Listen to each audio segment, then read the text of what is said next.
All right, Gospel Backgrounds episode 33 will be in Luke 14 and 15. And this contains the well-known parable of the prodigal son that occurs at the end of Luke chapter 15. What many may miss is that the famous story is actually part 3 of a trilogy of things that were lost that were subsequently found, and there was rejoicing. So there's the lost sheep, the lost coin, and then finally the lost son that is found.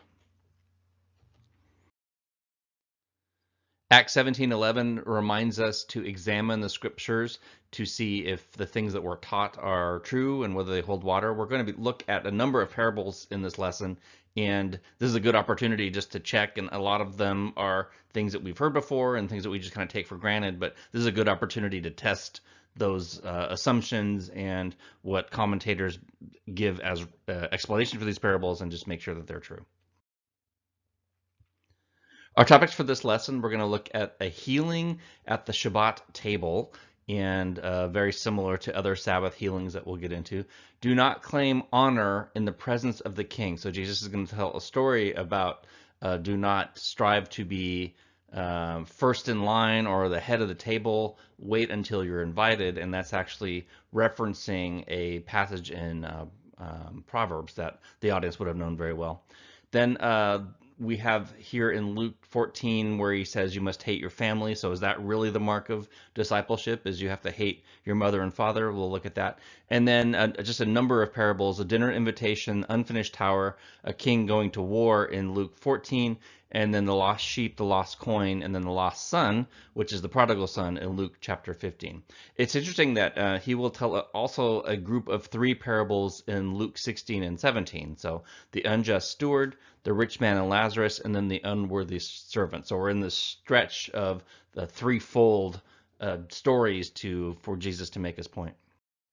So if we look at our map, we're still in Perea, which is around the vicinity of box 4. We don't know exactly where it is, but Schlegel in his Satellite Bible Atlas and his chronology has Luke 13 through 17 verse 10 all taking place somewhere in this vicinity. And essentially Luke is recording the events that occur between the last verse of John chapter 10 and the first verse of John chapter 11, and that's where Lazarus is raised, and that will be box 5.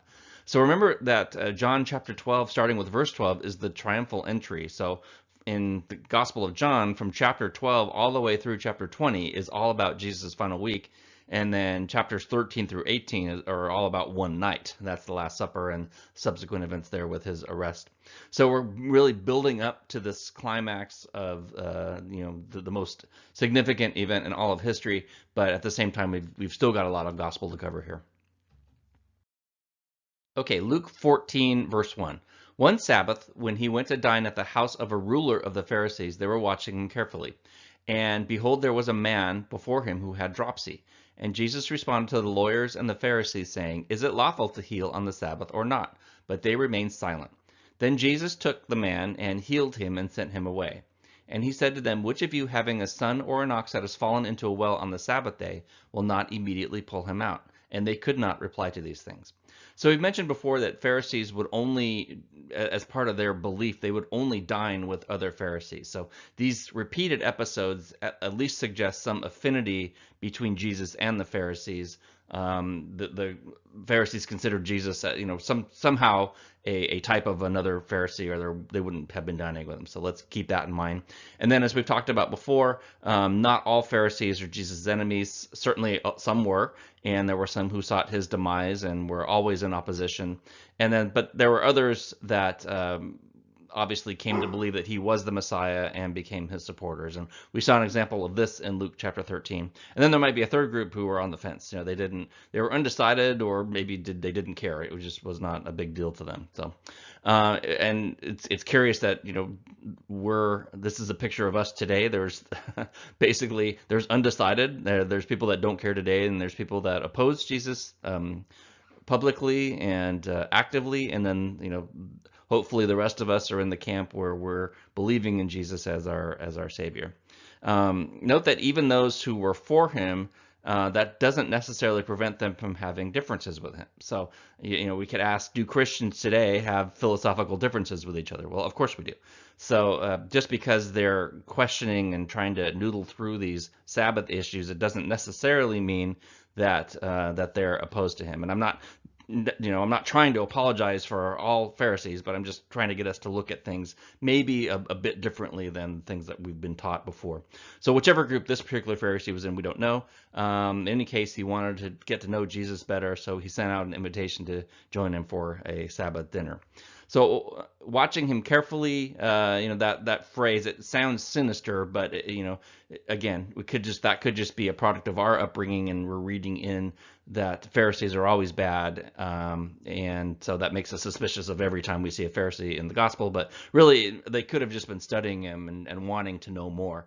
The man had dropsy, and that's thought to be edema, and possibly from heart failure, congestive heart failure, which is actually, even today, one of the leading causes of all hospitalizations. So it's interesting that I guess there's nothing new under the sun, right? Heart failure is always present.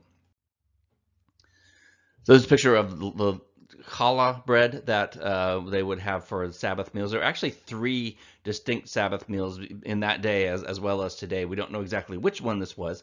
There was a Friday night dinner that was really festive, and you would bring out your best china and best dishes, and you kind of reserve them for this special purpose. And that is the thought of welcoming the Sabbath as a queen in your house, so a special guest in your midst. And so that's the way they view the Sabbath.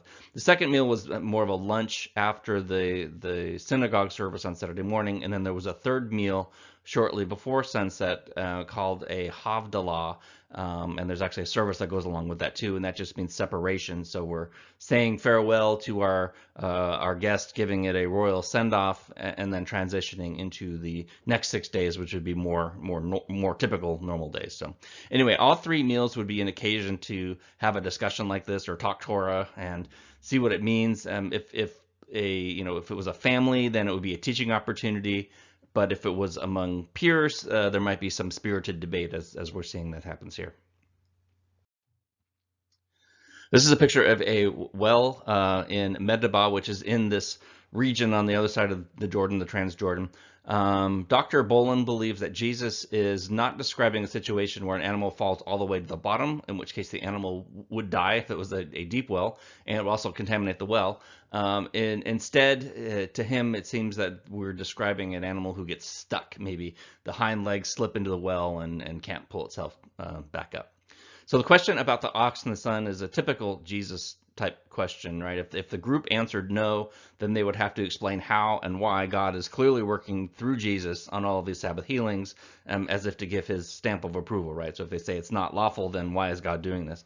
If they answered yes, then why are they objecting, and why are they having all this problem with it? So in effect, their answer is yes, but it's typically they believe that yes, it's lawful to heal, but only if there was a threat to life. And this is not stated anywhere in Scripture. This just became their tradition, and that's really what Jesus is challenging here. Lancaster, in his commentary, sees in this question the fact that Jesus is following established decorum. So he actually asks, he defers to the host because it was impolite for a guest really to show up a host like this. So he first offers the host a chance to respond and engage in a discussion. And then when the host declined, then Jesus proceeded with the healing. So there's a little bit of background and insight there. This explanation echoes the one in Matthew 12 with the other Sabbath healings. And again, we believe that part of Matthew was in Galilee. We believe this is taking place more in the south, in Judea and Perea. So again, my suspicion is that Jesus is repeating his teachings for a different geographic audience. So this is another how much more argument that Jesus uses a lot. So if an animal falls into a pit and is rescued, how much more appropriate is it that a human be healed? As with the earlier question, so we asked 2 questions here, and they were silent both times. Their response can be inferred as tacit approval. Verse 7, now he told a parable to those who were invited, when he noticed how they chose the places of honor, saying to them, when you are invited by someone to a wedding feast, do not sit down in a place of honor, lest someone more distinguished than you be invited by him. and he who invited you both will come and say to you, give your place to this person, and then you will be begin with shame, taken to the lowest place. But when you are invited, go and sit in the lowest place, so that when your host comes and he may say to you, friend, move up higher, then you will be honored in the presence of all who sit at the table with you. For everyone who exalts himself will be humbled, and he who humbles himself will be exalted. He said to the man who invited him, when you give a dinner or banquet, do not invite your friends or brothers or your relatives or rich neighbors, lest they also invite you in return and you be repaid. But when you give a feast, invite the poor, the crippled, the lame, the blind, and you will be blessed, because they cannot repay you. For you will be repaid at the resurrection of the just. So I've got the word parable highlighted there. In Hebrew, it's the word mashal, and that is not only a parable as we think of it, which is more of a simile or a metaphor, some kind of illustration, but really the book of Proverbs is a collection of these types of parables. In fact, the word for that is the Mishle, so the parables of Shlomo, which is Solomon. And so sometimes there's this figurative language that we're used to, and we see that in the book of Proverbs, where it says, drink water from your own cisterns, flowing water from your own well. Should your springs be scattered abroad, streams of water in the streets? And that's in Proverbs 5. And he's not talking about drinking water. He's talking about, fidelity and marriage. But not all Proverbs, or not all Mishle, have this figurative language. So when Solomon says, the upright will inhabit the land, and those with integrity will remain in it, but the wicked will be cut off from the land, and the treacherous will be rooted out. That's not, I mean, there may be a future significance, but the plain text reading is not figurative. It's the upright will inherit the land, that kind of thing. So here I think Jesus is doing both in this parable. He's giving practical advice about keeping our pride in check, and he's also giving a metaphoric picture of the great banquet where in heaven, where the humble will be exalted. So when you are invited by someone to a wedding feast, do not sit in the place of honor. And this is a model of what a Roman type of triclinium might have looked like. So remember that our working hypothesis is that everyone Jesus interacts with in some way describes us and various facets of our character. So at times our pride, makes us want to sit at the place of honor, and we need to be taken down a rung. And then other times we are properly humble and we let others go first, and we probably don't do the latter often enough. And then at times we're the one giving a feast who invites only people, and then at other times, hopefully, we're like the people inviting the lame and the blind, and then sometimes we are the lame and the blind who receive a rare act of grace. So look at all of the people in this and kind of check yourself on how give yourself a little report card. At the same time, Luke specifically calls this a parable, which does imply a story with a greater meaning.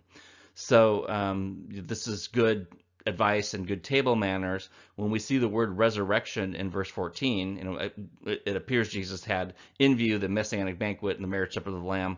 So I think he's alluding to this future time as well. So will there be a turning of the tables where we, if we humble ourselves in this life, we can expect to be exalted in the next? No, I think that's also what's going on here. So speaking of Proverbs, he's alluding to Proverbs 25, where it says, do not claim honor in the presence of the king, and do not stand in the place of great men. For it is better that it is said to you, come up here, than for you to be placed lower.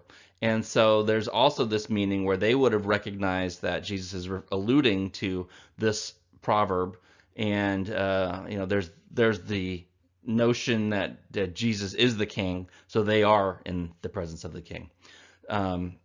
So did those who dined with Jesus that night realize they were in the presence of the king? Yet they exalted themselves in the king's presence. So there could be that layer of meaning happening here as well. When one of those who reclined at the table with him heard these things, he said to him, blessed is everyone who will eat bread in the kingdom of God. But he said to him, a man once gave a great banquet and invited many. And at the time for the banquet, he sent his servant to say to those who had been invited, come, for everything is now ready. But they all alike began to make excuses. The first said to him, I have bought a field, and I must go out and see it. Please have me excused.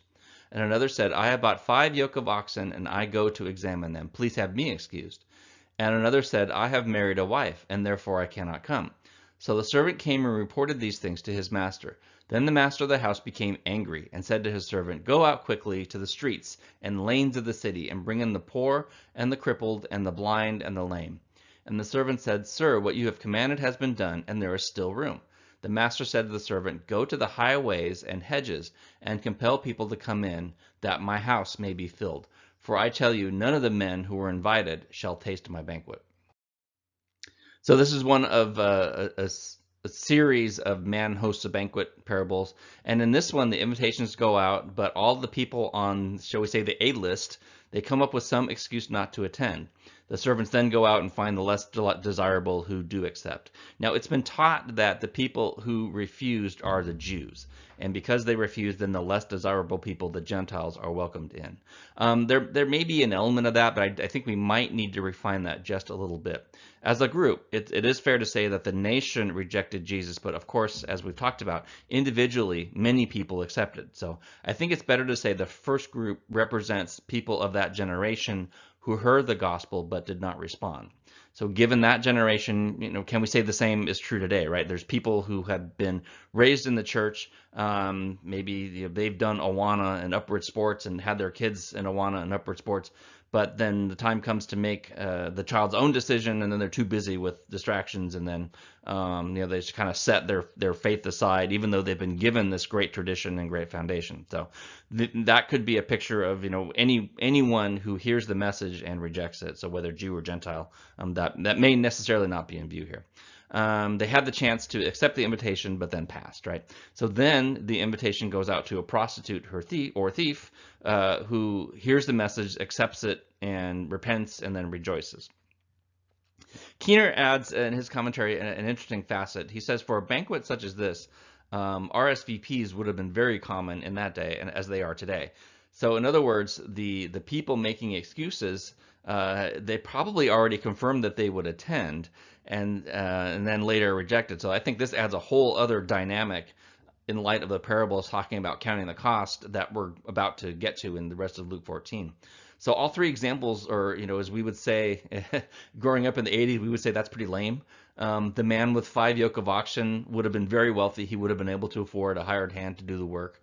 And the man with the wedding could have, planned it ahead, knowing that he had this banquet to attend. And so there are workarounds for all of these problems, and yet the people just kind of throw these out as excuses. Now, in contrast, bringing in strangers off the street, as Jesus is recommending in the story, would have been unheard of. So let's take a look at the meaning of this parable. So I think it's probably fairly straightforward. The man preparing the banquet is a picture of God. The banquet would be the future messianic banquet, which Jesus talked about in the first part of the chapter today. And then the servant is Jesus, who is inviting those to repent and enter in. Those original invited, let's not cast a overly broad net. Let's just say it is those who heard the message but did not respond, whether they're Jewish back in that day, or whether today, we've got people that are invited but do not respond today. So I don't think their religion as a group of people is necessarily in view. It's just those individuals who heard it but did not respond. And then the poor, the crippled, the blind, the lame represent those who were disenfranchised from society but who did respond. And then when he says go outside the town, that does seem to hint of a future Gentile mission. So the meaning here would be probably a number of them, but deceits of wealth and materialism can choke the word, as we saw in the parable of the sower in Matthew 13. We need to be concerned about the disenfranchised more than our own status. And then it's the carrying forward the general theme that the first shall be last. Now great crowds accompanied him, and he turned and said to them, If anyone comes to me and does not hate his own father and mother and wife and children and brothers and sisters, yet even his own life, he cannot be my disciple. Whoever does not bear his own cross and come after me cannot be my disciple. For which of you desiring to build a tower does not first sit down and count the cost, whether he has enough to complete it? Otherwise, when he has laid a foundation and is not able to finish, all who see it will begin to mock him, saying, This man began to build and was not able to finish. So clearly, it says great crowds accompanied him. So we've shifted a scene from a dinner table setting to some other place that's likely outside. And remember when he said they accompanied him, or other versions say they followed him, those are not necessarily his disciples. They could just be, star star seekers or celebrity, whatever, kind of along for the ride, but not really committed. And so he's speaking directly to that group.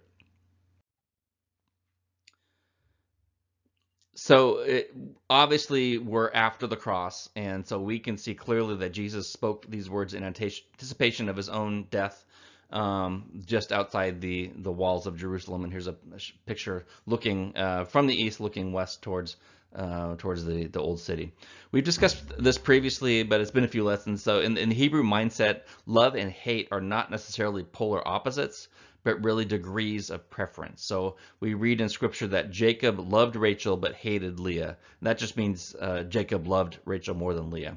Now, I'm usually one, when I'm picking a translation, I like the more literal versions over the paraphrase versions, but this is an example where the literal translation can cause problems because we'll miss the Hebrew idioms here. Honoring one's parents was a major commandment, so this would have been startling to hear Jesus say, hate your parents, but in context, it means we must love him more than anything else. And so I think the question for us is, do we? Are we like the crowd where we're only following, keeping close, but keeping a distance at the same time? But the costs of following him are high. And what he's saying here is you must be prepared to give up your own life if necessary, because in that day, remember, the cross hadn't happened yet. So his audience would have interpreted the cross as a death sentence. It's not just, sometimes we think taking up your cross means a burden like your mother-in-law or credit card debt or something like that. But really, in that day, if you were given the beam of a cross to carry, it meant that you were dead. You had a death sentence upon you, and you're at the end of the road in this life. So he will illustrate this high cost within the parable of the unfinished tower, which is on the next slide. So lots of these towers are located throughout the Near East, and generally they'll be on hilltops. And we looked at one, I think, in Masada, the last lesson before. This one is in Amman, in near modern Amman, Jordan today. So Lancaster challenges his readers here, and he writes, and quoting, "Turning to a life of discipleship today usually does not have the immediate reality of leaving one's home, family, income, and possessions as it did for the committed disciples in the gospel stories. True discipleship means casting aside everything." So the question for us is, are we willing to do that? Would we go that far to finish the tower? So I think in this case, the tower builder is someone who's considering discipleship. Construction would be the life of discipleship. Counting the cost would be make sure you are aware of the high demands that a discipleship would bring you. And so he talks about the tower is unfinished, meaning the person builder did not count the cost. And this represents the uncommitted or a life of discipleship that has been abandoned. And Jesus said, well, you'll be laughed at and mocked. And so it's the meaning would be consider the cost of discipleship before committing. And then he said something interesting. It's better to start, not to start, than to start and not finish. That seems to be the message here. Don't start to build a tower that will only end up being half finished. You need to be all one or all the other. And we think of Laodicea, where would that you are all cold or all hot. That kind of comes to mind here.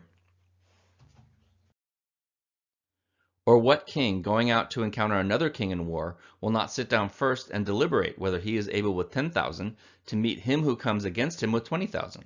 And if not, while the other king is yet a great way off, he sends a delegation and asks for terms of peace. So therefore, any one of you who does not renounce all that he has cannot be my disciple. Salt is good, but if salt has lost its taste, how can its saltiness be restored? It is of no use either for the soil or for the manure pile. It is thrown away. He who has ears to hear, let him hear. So a well-known parable for sure. Count the cost and consider whether you're able with 10,000 to oppose someone coming against you with 20,000. Like saying very similar things. This is a picture of Alexander the Great's conquest of the Persians, and this is a famous example of a war, and it's the Battle of Gaugamela near Mosul in Iraq, and it's 331 BCE, and so that's really when Alexander the Great, was finishing off the Persians, because at that time it was the Persian Empire to the east and then this rising empire to the west. And there's a whole series of Persian versus Greek wars, and this was really near the climax of all that. So this parable, again, is very similar to the tower. And so the king is a would-be disciple. The war is a life of discipleship. These deliberations, considering whether you have 10,000, is that going to be enough to win the battle? These, count the high demands of discipleship. And again, the death picture is here, because these 10,000, if you send them in, they're probably going to get slaughtered, right? So then it's better at that point to sue for peace, and that represents the decision not to become a disciple. So it's interesting that Jesus is he's inviting all, it would seem, but many are called but few are chosen, kind of thing seems to be happening here. So consider the cost of discipleship before committing.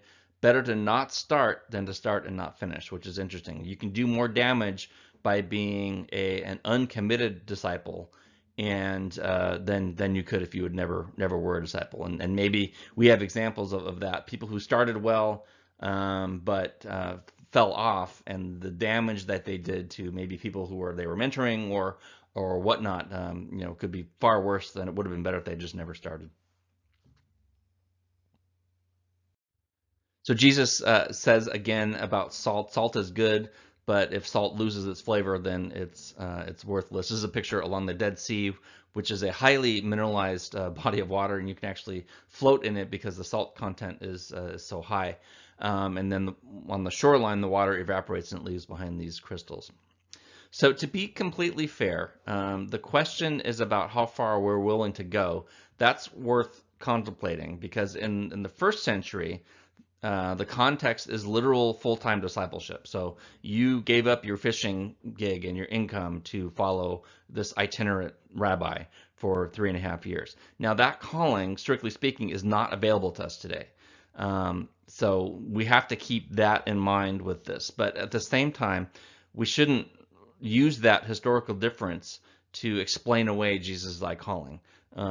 We should not be justifying our comfortable lives by saying that, hey, he was talking about that day, leaving full time and going unpaid and really true faith and counting the cost.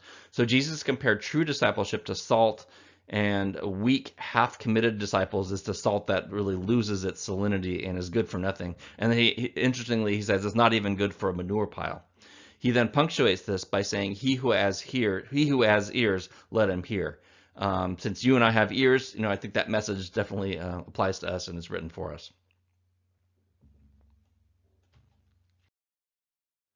Now the tax collectors and sinners were all drawing near to hear him. And the Pharisees and scribes grumbled, saying, this man receives sinners and eats with them. So Jesus told them this parable. What man of you, having 100 sheep, if he lost one of them, does not leave the 99 in the open country and go after the one that is lost until he finds it? And when he has found it, he lays it on his shoulders, rejoicing. When he comes home, he calls together his friends and neighbors, saying with them, rejoice with me, for I have found my sheep that was lost. Just so, I tell you, there will be more joy in heaven over one sinner who repents than over 99 righteous persons who needs no repentance. So we're seeing in that culture that dining was a big deal.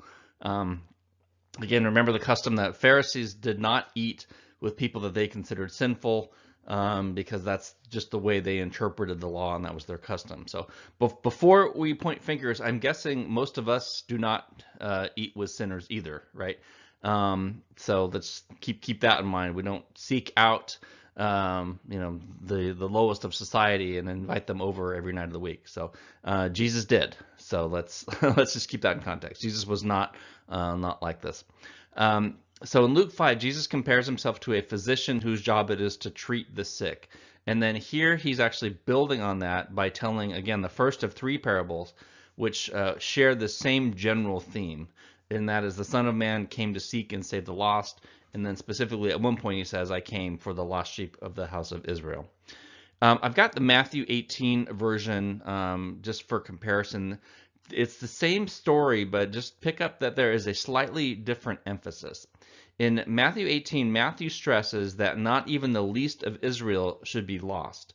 The disciples are encouraged to exercise concern and not to despise the least of these. So you can see in Matthew 18:14, is not the will of the Father who is in heaven that one of these little ones should perish. So the Matthew 18 is really focusing on God's will about not losing anyone, and Luke 15 is really more about the rejoicing aspect of the one sinner who repents. So here's a picture of a shepherd, and there's probably over 100 sheep here, so it provides a visual image similar to what Jesus is describing. So in this context, the flock is all Israel, and we're told that the 99 are the righteous, and the one is a single sinner. Remember, he told the Gentile woman that he came to seek and save the lost sheep of Israel. And then the woman says, well, even the dogs get fed the scraps, and Jesus praises her. So in this context, the sheep is all Israel, and the 99 are those who believe, the righteous, and then the one is a repentant sinner. It does say that there is more joy for the lost sheep. It doesn't say that there isn't joy for the 99 who didn't wander off. So here's a nice picture probably taken in the late 1800s of a man carrying his sheep leading beside still water. So nice biblical picture here. Parable number 2, what woman having 10 silver coins, if she loses one, does not light a lamp and sweep the house and seek diligently until she finds it? When she has found it, she calls together her friends and neighbors, saying, rejoice with me, for I have found the coin that I had lost. Just so I tell you, there is joy before the angels of God over one sinner who repents. So it's somewhat unfortunate. I'm reading the ESV here, and we only get the silver coin translation.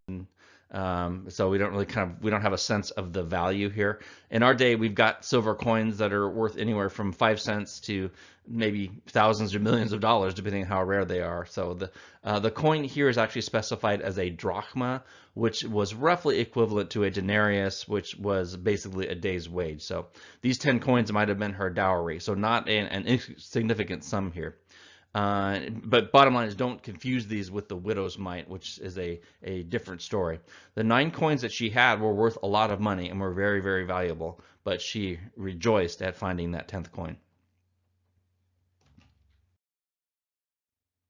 And now we get to the most famous of the 3 parables, the prodigal son. There was a man who had 2 sons, and the younger of them said to his father, Father, give me the share of property that is coming to me. And he divided his property between them. Not many days later, the younger son gathered all he had, took a journey into the far country, and there squandered his property in reckless living.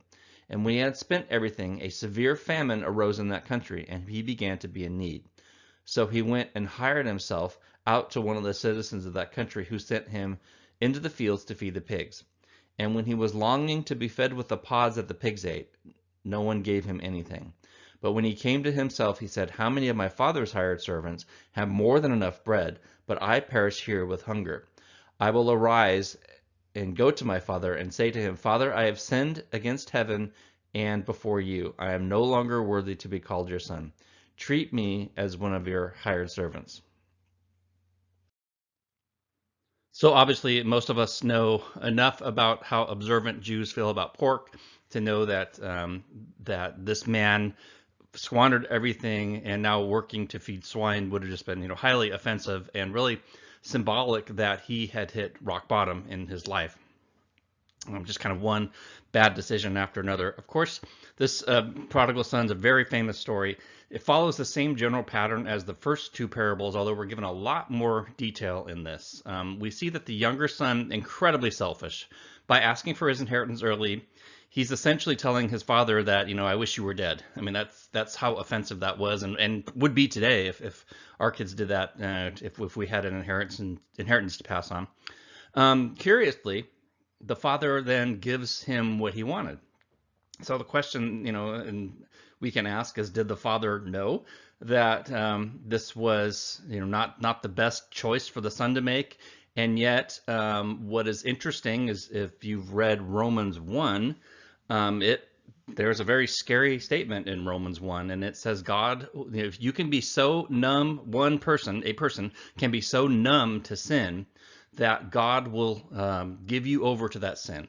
And of course, the goal is, and we see a picture of this in the story of the prodigal son, is that you are given over to your sin, and then you hit rock bottom like this person did, and you come back and come to the Father. So this whole story, the parable of the prodigal son, is really a picture of Romans 1, and I think what the father's heart is when he, the worst thing he could do is give us what we want, because we think we want it, and sometimes, that could be the worst thing ever. So, and the audience, I think Keener noted in his commentary, the audience considered the fact that he pampered his son, and so the audience would have considered that derelict in that day. No one did that. The father's job was to make sure the son walked, politely and was mature, and the son obviously wasn't. So the son obviously hit rock bottom. Of course, you can't get any lower than tending pigs. He wasted money on prostitutes. So basically, there's he physically, culturally, and spiritually, he's extremely far away from where he's supposed to be, and morally as well as materially bankrupt. I read an interesting article that when Western Christians tell this story, we focus on the fact that he had all this money and he blew it. When others in different parts of the world tell it, they focus on the famine and that he didn't prepare for the famine. So I think it's interesting that we are by all accounts wealthy compared to the rest of the world, and so we focus on the wealth that the son had and wasted, and the people, the believers, body of Christ that come from areas where you have to scrape by. They focus on the famine that happened and that caused. So anyway, I thought that was interesting play. Of course, if you know the story, the father takes him back and then throws a huge party in celebration. And then now we get this picture of the older brother who resented this special attention that the younger son received. So I think at times, again, we are all of these people, right? We're possibly the father who has to deal with ungrateful children. We're the son who has to hit rock bottom, and sometimes, we have to indulge our sin for that to happen. Hopefully that doesn't happen quite to the degree that it happened to the younger son here, but a lot of us probably have stories and testimonies that we can give to, along those lines. And then at times we're probably the jealous brother saying, look, I've done everything right, and, this... just hypothetical example, this rock star who's lived with whores and done all these terrible things, and now he can say that he's a believer, and he gets all this attention, and I've lived my life like the older brother did, right? So I'm just drawing a hypothetical comparison there. So basically, in this context, Lancaster speculates that Jesus may have been directing this in part towards the secular and the Hellenized Jews, who had in fact forsaken their inheritance in the Torah and in Israel by embracing the delights of the Gentile world. So they played along like that they were part of the family, but really they lived their life a totally different way. And we see that in some of these other parables as well. When we say Hellenistic, that's just another way of saying that we're not just in the world, but we're also of the world. So we're materialistic, we're decadent, all of those things. And he arose and came to his father. But while he was still a long way off, his father saw him and felt compassion, and ran and embraced him and kissed him. And the son said to him, Father, I have sinned against heaven and before you. I am no longer worthy to be called your son. But the father said to his servants, Bring quickly the best robe and put it on him, and put a ring on his hand and shoes on his feet. And bring the fattened calf and kill it, and let us eat and celebrate. For this my son was dead and is alive again. He was lost and is found. And they began to celebrate. Now the older son was in the field, implying he was doing his duty. And he came and drew near to the house. He heard music and dancing. And he called one of the servants and asked what these things meant. So we have this beautiful picture of the father chasing after the son who's returning home, and obviously I think that's a picture of Jesus to us whenever anyone puts their trust and faith in the Lord. This is just such a famous parable. I think just it's a picture of how we should respond in need, and it's how the Father responds to us as well. So the son probably, maybe at one point of his life could have said, "I'm your son. You have to take me back." The father didn't say, "You got what's coming to you. You made your bed. Now lie in it." Now, have I thought that when my kids have been in trouble? Of course I have. But we if they are humble and approach us, then we deal with it with compassion. And of course, the text doesn't say, and this is a parable and not a narrative, strictly speaking. But the my suspicion is that for the son to ask for his inheritance in this way that this son did, I'm guessing this probably would not have been the first time that this father has had to deal with obstinance and poor decision making from the child. So it's just a hunch there. Was there a history between the father and son that maybe led the son to think, "I've really done it now. There's no way he's going to take me back this time." We don't know, but it's just interesting to think about that. We confess and then we turn around and then 2 days later, or a day later, or a minute later, we're sinning again and we need to turn back and confess again. So perhaps he just had guilt and maybe the proper amount of humility this time given his past action. So anyway, there's all these dynamics that are kind of fun to think about. So anyway, he comes back, and to his surprise, he was not only received and he was ready to come back as a hired hand, but he was actually reinstated as a son. So after breaking that fellowship, if you will, by asking for his inheritance, by saying that his father is dead, I'm moving on. He's not only welcomed back to the household, he receives his sonship back. And of course, this is a picture of the heart of our Father towards us. But of course, that doesn't stop the other brother from grumbling. And he said to him, "Your brother has come, and your father has killed the fattened calf, because he has received him back safe and sound." But he, the older brother, was angry and refused to go in. His father came out and entreated him, but he answered his father, "Look, these many years I have served you. I've never disobeyed your command. Yet you never gave me a young goat that I might celebrate with my friends. But when this son of yours came who has devoured your property with prostitutes, you killed the fattened calf for him."